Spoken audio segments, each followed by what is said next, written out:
नमस्कार विद्यार्थी मित्रांनो, स्वागत आहे तुम्हा सर्वांचं महा एक्झाम पॉईंट आपल्या एज्युकेशनल यूट्यूब चॅनलवरती. तर मित्रांनो, आपला आजचा व्हिडिओचा भाग हा 5 आहे, ज्यामध्ये आपण महाराष्ट्र शिक्षक पात्रता परीक्षा 2026 अर्थातच आपली टीईटी एक्झाम 2026 मित्रांनो आपण या ठिकाणी तयारी करत आहोत, ज्यामध्ये आपण रेग्युलरली जे मित्रांनो प्रत्येक टॉपिक वाईज प्रत्येक आपण प्रश्न या ठिकाणी जो काही अनालाइज करून जे काही आपली येणारी 2026 ची परीक्षा आहे, जी की येऊ शकतात असे संपूर्ण काही संभाव्य स्वरूपाचे प्रश्न या ठिकाणी आपण पाहत आहोत, ज्यामध्ये आपण पीवायक्यू क्वेश्चन देखील मित्रांनो आपण अनालिसिस केलेले आहेत, जे की टॉपिक्स IMP टॉपिक तुम्हाला त्यामधून आपण कव्हर करून सांगितलेलं आहे. जर तुम्ही त्या व्हिडिओचे पार्ट वगैरे पाहिला नसाल तर मित्रांनो त्या सर्व व्हिडिओची लिंक तुम्हाला खाली डिस्क्रिप्शन बॉक्समध्ये किंवा तुम्ही आपल्या चॅनलच्या ऑफिशियली डॅशबोर्डमध्ये जाऊन देखील संपूर्ण व्हिडिओज पाहू शकता. फक्त तुम्ही चॅनलला सबस्क्राईब करून घ्या, त्यानंतर तुम्हाला टीईटीचे संपूर्ण आपले अपडेट येणारे व मागील ते सर्व काही तुम्हाला त्या ठिकाणी मित्रांनो पाहायला मिळणारे असतील. व त्यासोबतच तुम्ही आपला टेलिग्राम ग्रुपमध्ये असाल तर टेलिग्राम ग्रुप देखील जॉईन करून घ्या. त्या ठिकाणी तुम्हाला संपूर्ण आपण PDF वगैरे उपलब्ध आहे मित्रांनो करून देत असतो. तर मित्रांनो, आजचा जो व्हिडिओ आहे टॉपिक आहे आपला व्हिडिओ टॉपिक तो आहे मित्रांनो इंग्लिश. तर बऱ्याच विद्यार्थ्यांना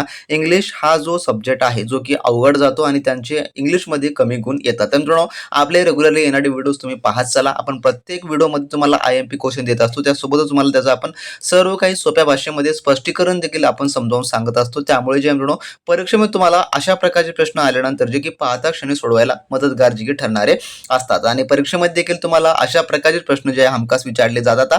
त्यामुळे काळजीपूर्वक आपला प्रत्येक व्हिडिओ पाहत चला. तर प्रश्न आपला जो पाहूया मधला पहिला जो की प्रश्नपत्रिका आपल्या 5 मधला. तर प्रश्न पहिला असा आहे पहा, जो की काय म्हणतो, identify the grammatically correct sentence. तर या ठिकाणी आपल्याला ABCD मध्ये असे 4 काही आपल्याला विधाने आहेत आणि त्यामधून आपल्याला जो काही व्याकरणिक दृष्ट्या बरोबर असलेला वाक्य यापैकी निवडायचा आहे. तर यामध्ये कोणता वाक्य जो की व्याकरणिक दृष्ट्या या ठिकाणी बरोबर आहे. तर पहिलं वाक्य काय पहा, अ मध्ये silver is a precocious metal. तर यामध्ये silver is a precocious metal हे बरोबर आहे का ग्रॅमॅटिकली दृष्ट्या चुकीचं आहे? तर हे बरोबर आहे, कारण याच्यामध्ये पदार्थवाचक नामापूर्वी जे की मटेरियल आपण नाउन असं म्हणतो पदार्थवाचक नामाला, तर पदार्थवाचक नामापूर्वी जे आहे सामान्यतः द हे लागत नाही. तर या ठिकाणी द हे लागत नाही, म्हणून जे आहे या ठिकाणी हे बरोबर आहे. त्यानंतर आहे दुसरं ब विधान. तर हे बरोबर आलेलं आहे. तर ब विधान काय सांगतं, he is studying at an university. तर यामध्ये यामध्ये आता हे विधान बरोबर आहे का चुकीचं आहे? तर हे विधान चुकीचं आहे, कारण का युनिव्हर्सिटीचा उच्चार या व्यंजनापासून होतो, म्हणून जे आहे या ठिकाणी युनिव्हर्सिटी हवे, परंतु या ठिकाणी काय आहे, तर या ठिकाणी आहे ॲन हे वापरलेलं आहे. त्यामुळे हे विधान चुकीचं आहे. त्यानंतर पुढचा सी विधान, he is going to United State. तर हे विधान बरोबर आहे का? तर हे विधान देखील चुकीचं आहे, कारण का युनायटेड स्टेट्स हे देशाचं नाव असलं तरी त्यापूर्वी द वापरणे हे जे आहे जे की बंधनकारक आहे, परंतु यापूर्वी काय वापरलेलं आहे, तर यापूर्वी टू हे वापरलेलं आहे, त्यामुळे हे चुकीचं आहे. त्यानंतर पुढचं विधान काय सांगतं पहा, ही गेव मी ॲडवाइस. तर ही गेव मी ॲडवाइस हे बरोबर आहे का? हे बरोबर आहे, कारण का ॲडवाइस हे अवगुणीय नाम आहे, त्यामुळे या ठिकाणी जे की हे विधान बरोबर आहे. म्हणजेच काय, तर यामधले कोणते विधाने बरोबर आहेत? तर यामधलं जे की पर्याय अ आणि ड हे दोन विधाने यामधले जे की बरोबर आहे. त्यामुळे याचं उत्तर जे काय बनणार असेल आपलं, तर याचं उत्तर जे की बनणार असेल ते आहे पर्याय क्रमांक जे की आपलं ड हे जे आहे ते पर्याय होणार असेल. म्हणजेच काय, तर ओनली ए अँड डी हे जे सेंटेन्स आहेत जे की ग्रॅमॅटिकली अगदी बरोबर आहेत. आता तुम्हाला असे प्रश्न परीक्षेमध्ये येतात आणि तुम्हाला सोडवते वेळेस जे काही ग्रॅमॅटिकलचे नियम आहेत, ज्यामध्ये आर्टिकल असो किंवा प्रोनाउन्स असो किंवा त्याचे काही पंक्च्युएशन मार्क असो, ते प्रॉपरली यूज केले गेलेले आहेत का, हे तुम्हाला त्यामध्ये प्रथमतः पाहणं खूप इम्पॉर्टंट आहे. तर पर्याय नंबर याचं आपलं ड हे उत्तर होणार असेल. त्यानंतरचा प्रश्न आपला दुसरा पाहू, काय म्हणतो, point out the incorrect adverb from following. तर या ठिकाणी आपल्याला जे काही चुकीचा क्रियाविशेषण आहे ॲडवर्ब, तो आपल्याला यामध्ये ओळखायचा आहे. तर यापैकी कोणता होणार असेल मग, तर याचं उत्तर आहे पर्याय नंबर ड जे की फास्टली. कारण का फास्टली हे का होतं, कारण इंग्रजी व्याकरणामध्ये फास्टली असा कोणताही शब्द अस्तित्वातच नाही. कारण का फास्ट हा जो शब्द आहे विशेषण आणि क्रियाविशेषण अशा दोन्ही रूपामध्ये काय आपण वापरतो, जे की फास्टच असा वापरतो, त्यामुळे पर्याय नंबर याचं ड होणार असेल. तर बाकी जे आहे तर दुसरे स्लोली, ग्रॅज्युअली आणि स्पीडली हे जे आहे ते योग्य क्रियाविशेषणे आहेत. पर्याय नंबर याचं त्यामुळे ड हे उत्तर होणार असेल. त्यानंतरचा प्रश्न तिसरा आपला पुढील काय म्हणतो, Switzerland lies dash France, Germany and Italy. तर खाली इन्स्ट्रक्शन काय आहे, which of the following preposition fills in correctly the blank in the sentence above. या ठिकाणी आपल्याला जो प्रिपोजिशन आहे तो आपल्याला यापैकी वापरायचा आहे. तर यामध्ये पहा कोणता प्रिपोजिशन येऊ शकतो, Switzerland lies dash France, Germany and Italy. तर यामध्ये कोणता येणार असेल, मग यामध्ये वापरतो आपण जे की बिटवीन हा जो आहे तो वापरतो. कारण का जेव्हा दोन किंवा दोनपेक्षा जास्त किंवा अधिक निश्चित घटकांच्या, जसं की यामध्ये फ्रान्स, जर्मनी आणि इटाली हे आलेला आहे, सीमांचा किंवा स्थानांचा संदर्भ असतो तेव्हा आपण बिटवीन वापरतो. तेव्हा काय वापरतो आपण, बिटवीन हे वापरले जाते. अमॉंगचा वापर हा अनिश्चित समूहासाठी होतो. आता बरेच विद्यार्थी या ठिकाणी पर्याय नंबर सी मध्ये अमॉंग दिसत आहे तर अमॉंग हे निवडतात, परंतु अमॉंगचा वापर कुठे करतात, जिथं अनिश्चित समूहासाठी केला जातो, अनिश्चित असतात त्यासाठी. परंतु या ठिकाणी आपल्याला जे काही निश्चित सीमांचा या ठिकाणी आपला उल्लेख केलेला आहे, ज्यामध्ये फ्रान्स, जर्मनी आणि इटाली, त्यामुळे या ठिकाणी आपल्याला बिटवीन हा जो आहे वापरावा लागतो. पर्याय नंबर याचं अ, त्यामुळे जे की उत्तर जे आहे ते होणार असेल. तुम्हाला सेम कॉन्सेप्टचे क्वेश्चन, सेम अशा प्रकारचे प्रश्न परीक्षेमध्ये येतात. फक्त तुम्हाला गोंधळून जायचं नाही अशा प्रकारच्या प्रश्नांमध्ये, कारण का बरेच विद्यार्थी गोंधळून जाऊन चुकीचं उत्तर निवडतात. त्यानंतरचा प्रश्न आपला पुढील चौथा पहा, conversation between a king and queen, choose one correct option. तर या ठिकाणी कन्व्हर्जेशन आहे, संवाद साधलेला राजा आणि राणीमध्ये, आणि त्यामध्ये आपल्याला निवडायचं आहे. तर क्वीन काय म्हणते पहा, how can I find him. King काय म्हणतो, he must be in trouble, he sent a dash. Queen, oh god at least we got him. ते या ठिकाणी पहा, राजा राणीच्या संवादामध्ये आपल्याला राजा या ठिकाणी काय म्हणताना पाहतो की ही must be in trouble, he sent अ. तर या ठिकाणी डॅश, या ठिकाणी डॅश आला, तर डॅश जागी आपल्याला तो या ऑप्शन पैकी निवडायचा आहे. तर काहीतरी ते पाठवण्याचा, ही सेंट अ, पाठवण्याचा या ठिकाणी उल्लेख केलेला आहे. मग काय पाठवतात, जे की मॅसेज काय मध्ये आहे, पर्याय नंबर अ मध्ये, जे की याचं उत्तर जे आहे ते होणार असेल. तर मॅसेज म्हणजे की राजा निरोप पाठवण्याचा काहीतरी या ठिकाणी उल्लेख करत आहे, ही सेंट अ, जे की मॅसेज, या प्रकारे जो होणार असेल. पर्याय नंबर अ याचं उत्तर जे की या ठिकाणी होणार असेल. तर आता मॅसेजमध्ये देखील या ठिकाणी स्पेलिंग करेक्टली तुम्हाला घ्यायचे आहेत, त्यामुळे मॅसेजची स्पेलिंग देखील तुम्हाला माहिती असणं आवश्यक आहे. पर्याय नंबर अ याचं उत्तर होईल. त्यानंतरचा प्रश्न आपला पुढचा पाचवा पहा, a place for a scientific experiment is. A place for a scientific experiment is. तर कोणतं प्लेस असतं ज्या ठिकाणी सायंटिफिक एक्सपेरिमेंट होतात, त्याला आपण काय म्हणतो, त्याला म्हणतो आपण लॅबोरेटरी, जे की पर्याय नंबर आपला अ मध्ये उत्तर होणार असेल. तर वैज्ञानिक प्रयोगासाठी वापरल्या जाणाऱ्या जागेला आपण लॅबोरेटरी म्हणजेच की प्रयोगशाळा असं म्हणतो. तर लायब्ररी हे कायसाठी आहे, लायब्ररी हे पुस्तकांसाठी असतं, जे की तुम्हाला माहिती असेल. पर्याय नंबर अ याचं उत्तर होतं.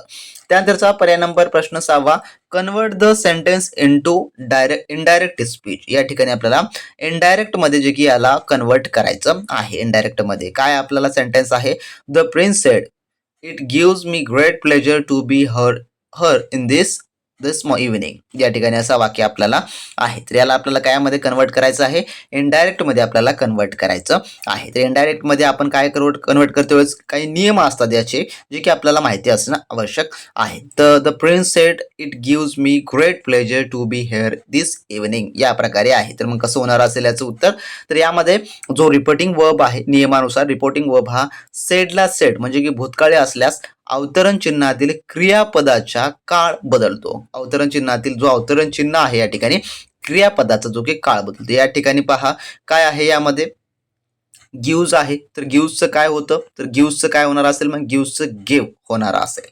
तसेच हेअरचं काय होतं, हेअरचं देअर होतं, आणि दिसचं काय होतं, दिसचं हे दॅट होतं. तर या प्रकारची आपल्याला जी रचना काय यामध्ये पाहायला मिळते, जे की पर्याय नंबर ब मध्ये. The princess said that it gave him great pleasure to be there that evening. या प्रकारे हे जे आहे ते वाक्य बनणार असेल. पर्याय नंबर याचं ब जे की उत्तर जे आहे ते होणार असेल. तर मित्रांनो, तुम्ही अशा प्रकारच्या प्रश्नांची जर प्रॅक्टिस करत राहिलात, सराव करत राहिलात, तर 100% तुम्हाला अशा प्रकारे प्रश्न जे की सोपे वाटू लागतात. कारण का तुम्ही जेवढी जास्त प्रॅक्टिस कराल तेवढं यामध्ये इम्पॉर्टंट असणार असतं. त्यानंतर 7वा प्रश्न पुढील आपला, he tried every plan change into negative. या ठिकाणी आपल्याला हे वाक्य नेगेटिव्ह मध्ये कन्वर्ट करायचं आहे. ही ट्रायड एव्हरी प्लॅन. ही ट्रायड एव्हरी प्लॅन म्हणजे काय, त्याने प्रत्येक योजना आजमावून पाहिली, प्रत्येक योजना जी की आजमावून पाहिली. आता याला आपल्याला नेगेटिव्ह मध्ये कन्वर्ट करायचं असं कसं होणार असेल, ते त्याने एकही योजना आजमावलेली आजपर्यंत जी की आजमावलेली सोडली नाही, असा याचा आपला नेगेटिव्ह होतो, जे की पर्याय नंबर सी मध्ये आपल्याला पाहायला मिळतं. ही लेफ्ट नो प्लॅन अनट्रायड, म्हणजे की त्याने एकही योजना न आजमावलेली सोडलेली नाही. या प्रकारे याचा जो की नेगेटिव्ह हा होणारा असेल. पर्याय नंबर सी हे याचं उत्तर या ठिकाणी होईल. त्यानंतर प्रश्न आठवा आपला, children like to play dash, choose from the following question tag that can fill in the blank in the above sentence. या ठिकाणी क्वेश्चन टॅग आपल्याला वापरायचा आहे. चिल्ड्रन लाईक टू प्ले या ठिकाणी काय आहे, चिल्ड्रन हे अनेक वचनी नाम आहे, म्हणून सर्व नामे आपण या ठिकाणी काय येतो, जे की दे हे येईल. वाक्य होकारार्थी आणि सिंपल प्रेझेंट मध्ये आहे वाक्य देखील. यामध्ये डोंट हा नकारार्थी टॅग वापरला जातो, म्हणजे काय होणार असेल, आपण डोंट दे या प्रकारे हे होणार असेल. म्हणून पर्याय नंबर सी हे याचं उत्तर होणार असेल. तर वाक्य हे आपल्याला कोणत्या प्रकारचं आहे आणि वाक्यामधला जो काही नाम एकवचनी अनेक वचनी या प्रकारे हे देखील पाहणं असतं. त्यानंतर आपण त्याचं उत्तर जे आहे जे की काढता येतं. पर्याय नंबर सी याचं उत्तर होणार असेल. त्यानंतरचा 9वा प्रश्न, which of the following alternative is the correct passive form of the following sentence. या ठिकाणी करेक्ट पॅसिव्ह फॉर्म जे काही योग्य आपण कर्मणी प्रयोग म्हणतो जो की निवडायचा आहे. वाक्य काय आहे, can anybody do this work या प्रकारचं वाक्य आहे. मग याचं पॅसिव्ह व्हॉइस कसं होणार असेल, तर पॅसिव्ह व्हॉइस होईल can this work be done by anybody या प्रकारे होणारा असेल, जे की पर्याय नंबर अ मध्ये. कारण का कॅनने सुरू होणाऱ्या प्रश्नाचे पॅसिव्ह रूपामध्ये जेव्हा होतं तेव्हा can plus object plus be plus V3 असं जे थोडक्यामध्ये होते. येथे वर्क कर्म आहे आणि डू चे तिसरे रूप म्हणजेच की डन हे जे आहे ते होणार असेल. म्हणून पर्याय नंबर याचं ए आपलं या ठिकाणी उत्तर जे आहे ते होणार असेल मित्रांनो. त्यानंतरचा प्रश्न आपला 10वा काय म्हणतो, चूज द राईट सेंटेन्स. या ठिकाणी करेक्ट सेंटेन्स आपल्याला निवडायचा आहे, अचूक जे की सेंटेन्स आहे ते.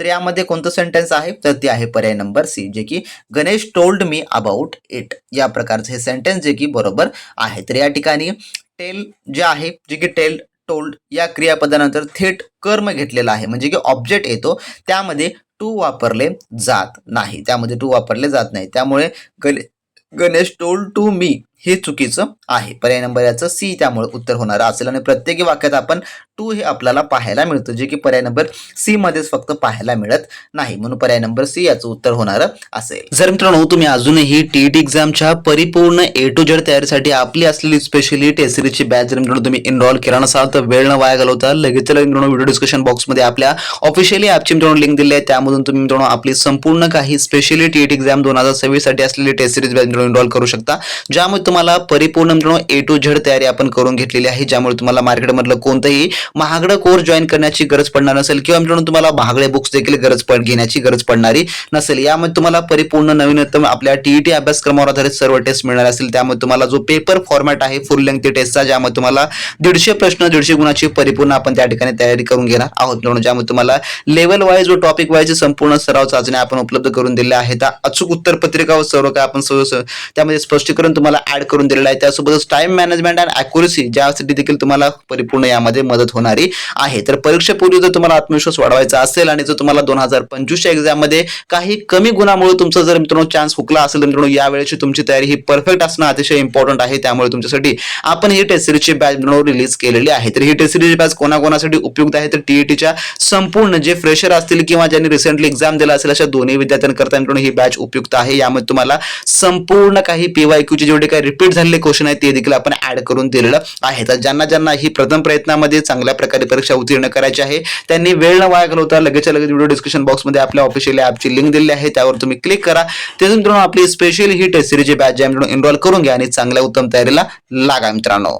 तर ज्या कोणी विद्यार्थी मित्रांनी अजूनही आपली स्पेशली टेस्ट सिरीजची बॅच जॉईन केली नसेल मित्रांनो, वेळ न वाया घालवता तुम्ही लगेच आपली टेस्ट सिरीजची बॅच एनरोल करून घ्या आणि त्यामध्ये मित्रांनो आज व या क्षणापासून तुम्ही आपले संपूर्ण टेस्ट सोडवायला सुरुवात करा. कारण का तुम्ही जेवढे जास्तीत जास्त त्या ठिकाणी टेस्ट सराव कराल तेवढी मित्रांनो परीक्षेकरण तुमची तयारी ही परफेक्ट होणारी असेल आणि त्यामध्ये तुम्हाला तुमची रँक वगैरे सर्व काही अनालिसिस देखील करायला मिळणार असेल, ज्यामुळे तुमची परफेक्ट तयारी होत आहे का नाही हे देखील तुम्हाला त्यामध्ये मित्रांनो जे काही कळणार असेल. तुम्ही कितीही महागडे कोचिंग क्लासेस लावले, तुम्ही कितीही बुक्स घेतले तरी मित्रांनो तुम्ही जोपर्यंत स्वतःहून स्वतःचा अभ्यास तपासत नाही तोपर्यंत मित्रांनो तुम्हाला कोणत्याही परीक्षेमध्ये यश मिळवणं कठीण होणार होतं. त्यामुळे मित्रांनो तुम्ही लगेच आपली बॅच जॉईन करा आणि चांगल्या आणि उत्तम तयारीला मित्रांनो लागा. त्यामध्ये आपण प्रत्येकी प्रश्नाची तुम्हाला संपूर्ण परीक्षेकडून ए टू झेड माहिती आपण कव्हर करून दिलेली आहे.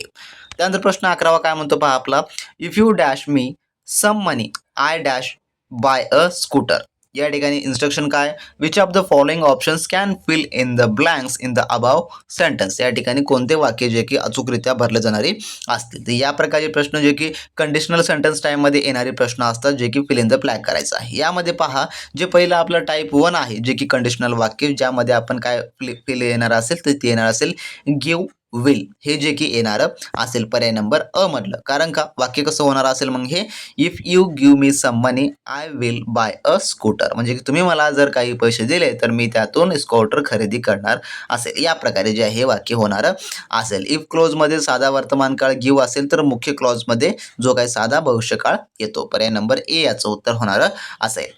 त्यानंतर प्रश्न 12वा, fill in the blank with correct options. या ठिकाणी परत आहे, I have not travelled by plane. या ठिकाणी समोर काय येणार असेल, तर येणार असेल पर्याय नंबर ए, जे की एट हे जे येणार असेल. कारण का पूर्ण वर्तमान काळातील नकारार्थी वाक्यात अद्याप या अर्थाने एट हे वापरलं जातं, म्हणून पर्याय नंबर ए याचं उत्तर होणार असेल. त्यानंतरचा 23वा प्रश्न, choose the correct alternative to fill in the blank. या ठिकाणी we had reached the station before the train. या ठिकाणी काय येईल, पर्याय नंबर सी, जे की अराइव्ड हे जे आहे ते येणार असेल. जेव्हा भूतकाळातील दोन घटना बिफोरने जोडल्या जातात तेव्हा पहिली घटना पूर्ण भूतकाळात आणि दुसरी घटना साध्या भूतकाळामध्ये जे की असते, म्हणून पर्याय नंबर याचं सी या ठिकाणी जे की उत्तर जे आहे ते होणार असेल. त्यानंतरचा आपला पुढील 14वा प्रश्न, he is so clever that he can not be easily deceived, use too and rewrite. या ठिकाणी आपल्याला टू वापरून परत याचं वाक्य लिहायचं आहे. तर कसं होणार असेल हे वाक्य मग, तर हे वाक्य होईल पर्याय नंबर बी मधल्यासारखं,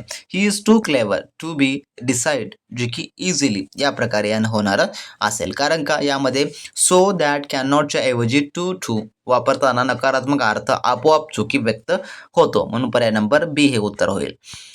त्यानंतर आपला प्रश्न 15वा, change the sentence into exclamatory sentence. तर या ठिकाणी आपला एक्सक्लामेटरीमध्ये जे आहे चेंज करायचं सेंटेन्सला, I wish I had meet you 10 years ago या वाक्याला. तर या ठिकाणी कसं होणार असेल, तर हे वाक्य होणार असेल, that I had meet you 10 years ago या प्रकारे हे होणार असेल. पर्याय नंबर बी उत्तर. कारण का यामध्ये आय विशने सुरू होणाऱ्या इच्छादर्शक वाक्याचं उद्गारार्थी रूप जे की दॅट याने किंवा ओ दॅट किंवा उड दॅटने जे की होतं. पर्याय नंबर आपल्याला जे की बी मध्ये दॅट हे जे आहे I had meet you 10 years ago हे आपल्याला पाहायला मिळतं. त्यामुळे पर्याय नंबर याचं बी जे की उत्तर होणार असेल. त्यानंतर 16वा प्रश्न, टब be abused me dash I will follow him, which on of the following correctly fill in this blank in the sentence above. या ठिकाणी आपल्याला जो काही उभ्यानवी अव्यय आहे कंजक्शन जो की या ठिकाणी प्रॉपरली वापरायचा आहे. जे काय होणार असेल, पर्याय नंबर ब, जे की एट हे जे की होणार असेल. कारण का टॉटने सुरू होणाऱ्या वाक्यात विरोधाभास दर्शवण्यासाठी दुसऱ्या भागात एट हे वापरलं जातं किंवा स्वल्पविराम जो की दिला जातो. पर्याय नंबर याचं बी त्यामुळे उत्तर होईल.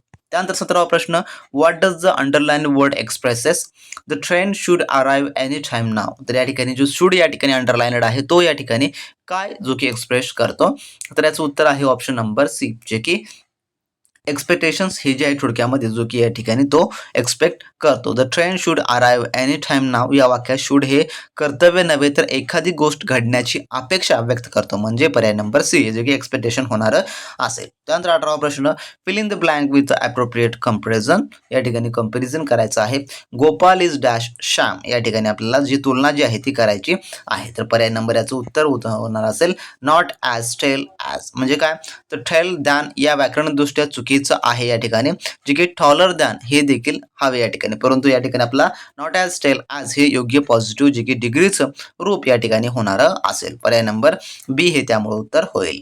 त्यानंतरचा प्रश्न 19वा, identify the kind of sentence given below, she must weep or she will die. या ठिकाणी असं सेंटेन्स आहे. तर वाक्याचा प्रकार ओळखायचा आपल्याला कोणत्या प्रकारचं वाक्य आहे, तर याचं उत्तर आहे पर्याय नंबर बी, जे की कंपाऊंड सेंटेन्स. कारण का ज्या वाक्यात दोन मुख्य क्लॉज ऑर बट अँड यासारख्या कोऑर्डिनेटिंग कंजक्शनने जोडलेले असतात त्याला आपण संयुक्त वाक्य असं म्हणतो. तर यामध्ये आपल्याला काय पाहायला मिळतं, जे की ऑर ए जे आहे पाहायला मिळतं.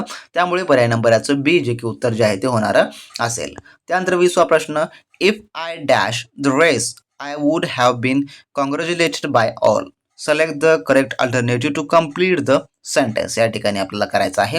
तर याचं उत्तर काय होईल, पर्याय नंबर जे की याचं डी हे उत्तर होणार असेल. हॅड वॉन हे जे आहे ते होणार असेल. कारण का मुख्य क्लॉजमध्ये वुड हॅव बीन म्हणजे की परफेक्ट कंडिशनल असल्याने इफ क्लॉजमध्ये पूर्णपणे जे की पूर्ण भूतकाळ हॅड प्लस V3 वर्बचा तिसरा फॉर्म म्हणजेच की हॅड ओन हे जे आहे ते वापरलं जाणार असेल. त्यामुळे पर्याय नंबर डी हे जे उत्तर होणार असेल. त्यानंतरचा प्रश्न आपला 21वा, fill in the blank from the options given below. या ठिकाणी परत फिल इन द ब्लँक आहे जे की ऑप्शन्स आपल्याला दिलेले आहेत. It dash already dash raining when I dash and umbrella या प्रकारचं वाक्य आहे. तर या ठिकाणी वाक्य कंप्लीट आपल्याला करायचं आहे. तर या ठिकाणी वाक्य कंप्लीट करते वेळेस वाक्य हे कसं बनत आहे हे देखील पाहणं आधी इम्पॉर्टंट आहे. तर I had already stopped raining when I bought an umbrella या प्रकारे जे की होणारं असेल. पर्याय नंबर ड मध्ये आपल्याला पाहायला मिळतं. म्हणजेच काय, तर पाऊस आधीच थांबला होता जेव्हा मी छत्री आणली या प्रकारचं हे वाक्य होणारा असेल, ज्यामध्ये पूर्ण भूतकाळ आणि साधा भूतकाळ याचा दोन्हीचा यामध्ये वापर केलेला आहे. म्हणून पर्याय नंबर ड हे उत्तर होईल. त्यानंतरचा 22वा प्रश्न, change the following sentence into positive degree. आपल्याला पॉझिटिव्ह डिग्रीमध्ये बदल करायचा आहे या वाक्याला. Honey is sweeter than can sugar या ठिकाणी हे वाक्य आहे. तर कंपॅरेटिव्ह डिग्रीमध्ये स्वीटर दॅनचे पॉझिटिव्ह करताना वाक्याचा अर्थ टिकवण्यासाठी नकारार्थी रचना जे की करावी लागते. तर या ठिकाणी आपल्याला नकारार्थी रचना केलेलं वाक्य कोणतं दिसत आहे, तर ते आहे पर्याय नंबर सी मधला. Cane sugar is not as sweet as honey या प्रकारे हे वाक्य असं बनणारं असेल. त्यामुळे पर्याय नंबर सी हे उत्तर होईल. त्यानंतरचा 23वा प्रश्न, join the sentence using not only but also. Not only but also वापर करायचा आपल्या सेंटेन्समध्ये. He was a statesman, he was a poet या ठिकाणी या प्रकारचं वाक्य आहे. तर not only but also use करायचं आहे. तर जेव्हा एकाच व्यक्तीबद्दल दोन गुण सांगितले जातात तेव्हा नॉट ओनली पहिल्या गुणधर्माआधी आणि बट ऑल्सो दुसऱ्या गुणधर्माआधी येतो. म्हणजेच काय, he was not only a statesman but also a poet या ठिकाणी या प्रकारे असं वाक्य जे बनणारं असेल, ज्यामध्ये पहिल्या गुणधर्माआधी नॉट ओनली येतो आणि दुसऱ्या गुणधर्म अगोदर जे की बट ऑल्सो या ठिकाणी येणारा असेल. यामध्ये दोन गुणधर्म आपल्याला आहे स्टेटसमॅन आणि पोएटचे. त्यापूर्वी आपण हे याचा नियम पाळून योग्य ते उत्तर निवडलेलं आहे. पर्याय नंबर याचं ब जे की उत्तर जे आहे ते होणारं असेल. तर असे मित्रांनो आपल्या आजच्या भागामधले टॉप 23 क्वेश्चन होते जे की इंग्लिश ग्रामरचे पाहिलेले आहेत. जर तुम्हाला या प्रश्नामध्ये काही शंका किंवा काही अडचण वाटत असेल तर खाली कमेंट बॉक्समध्ये कमेंट करून सांगू शकता. आणि ज्या कोण्या विद्यार्थी मित्रांनो आपली संपूर्ण काही TET एक्झाम 2026ची संपूर्ण परिपूर्ण टेस्ट सिरीजची बॅच इनरोल करायचं असेल तर तुम्ही लगेचच्या लगेच व्हिडिओ डिस्क्रिप्शन बॉक्समध्ये आपली ॲप डाउनलोड करून मित्रांनो त्या ठिकाणी इनरोल करू शकता. आणि कराच मित्रांनो, कारण का प्रत्येकी प्रश्नपत्रिका तुमच्या परीक्षा दृष्टिकोनातून इम्पॉर्टंट आहे. परीक्षेमध्ये त्यामधला कोणताही प्रश्न किंवा त्या स्वरूपाची मिळती जुळती प्रश्न जे की विचारले जाऊ शकतात. त्यामुळे प्रत्येकी प्रश्न इम्पॉर्टंट आहे. इनरोल करा आणि चांगल्या उत्तम तयारीला लागा. आणि पुढील व्हिडिओच्या अपडेटसाठी चॅनलला सबस्क्राईब करून टेलिग्राम ग्रुप मात्र जॉईन करायला विसरू नका. तर भेटू नेक्स्ट व्हिडिओमध्ये. तोपर्यंत बी प्रॅक्टिस क्रॅक एक्झाम.